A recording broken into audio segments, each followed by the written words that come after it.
ಅಲೈಕುಂ ವರಹಮತುಲ್ಲಾಹಿ ವಬರಕಾತುಹು. ನನ್ನ ಹೆಸರು ಮರಿಯಂ ಫಾತಿಮಾ. ನಾನು ಅನ್ನಕಲ್ ಶಾಲೆಯ ವಿದ್ಯಾರ್ಥಿನಿ. ನಮ್ಮ ವಿಷಯ ಪರ್ಪಸ್ ಆಫ್ ಲೈಫ್ ಅಂದರೆ ನಮ್ಮ ಜೀವನದ ಉದ್ದೇಶ. ನಾವು ಎಲ್ಲಿಂದ ಬಂದಿದ್ದೇವೆ? ಅಲ್ಲಾಹನು ಸೂರಾ ಹಜ್ ಆಯತ್ ನಂಬರ್ 5ನಲ್ಲಿ ಹೇಳುತ್ತಾನೆ, ಅವನು ಅಲ್ಲಾಹನು ಮಣ್ಣಿನಿಂದ ನಿಮ್ಮನ್ನು ಸೃಷ್ಟಿಸಿದನು. ಇದರ ಅರ್ಥ ನಾವು ಮಣ್ಣಿನಿಂದ ಸೃಷ್ಟಿಸಲ್ಪಟ್ಟವರು. ನಾವು ನಮ್ಮ ಮೂಲವನ್ನು ಮರೆಯಬಾರದು. ನಾವು ಎಲ್ಲಿ ಹೋಗುತ್ತಿದ್ದೇವೆ? ಅಲ್ಲಾಹನು ಸೂರಾ ತ್ವಹ ಆಯತ್ ನಂಬರ್ 55ನಲ್ಲಿ ಹೇಳುತ್ತಾನೆ, ನಾನು ನಿಮ್ಮನ್ನು ಮಣ್ಣಿನಿಂದ ಸೃಷ್ಟಿಸಿದೆನು, ಅದಕ್ಕೆ ನೀವು ಮರೆಯುತ್ತೀರಿ. ನಮಗೆ ಈ ದೇಹ ಇಂದಿಗಷ್ಟೇ, ಕೊನೆಗೆ ನಾವು ಮತ್ತೆ ಮಣ್ಣಿಗೆ ಮರೆಯುತ್ತೀರಿ. ಇಲ್ಲಿ ನಾವು ಶಾಶ್ವತವಲ್ಲ. ಹುಟ್ಟು ಮತ್ತು ಸಾವಿನ ಮಧ್ಯ ನಮ್ಮ ಜೀವನ. ಅಲ್ಲಾಹನು ಸೂರಾ ಅಂಬಿಯಾ ಆಯತ್ ನಂಬರ್ 35ನಲ್ಲಿ ಹೇಳುತ್ತಾನೆ, ಪ್ರತಿ ಆತ್ಮವು ಮರಣವನ್ನು ಆಸ್ವಾದಿಸಬೇಕಾಗಿದೆ. ನಾವು ನಿಮ್ಮನ್ನು ಪರೀಕ್ಷೆಗಾಗಿ ಜೀವಿಸುತ್ತೇವೆ.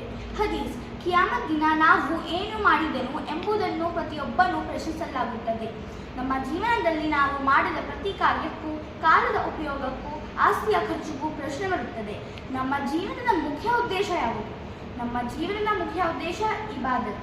ಅಲ್ಲಾಹನು ಸೂರಾ ಜಾರಿಯಾತ್ ಆಯತ್ ನಂಬರ್ 56ನಲ್ಲಿ ಹೇಳುತ್ತಾನೆ, ವಮಾ ಖಲಕ್ತುಲ್ ಜನ್ನ ವಲ್ ಇನ್ಸ ಇಲ್ಲಾ ಲಿಯಅಬುದೂನ್.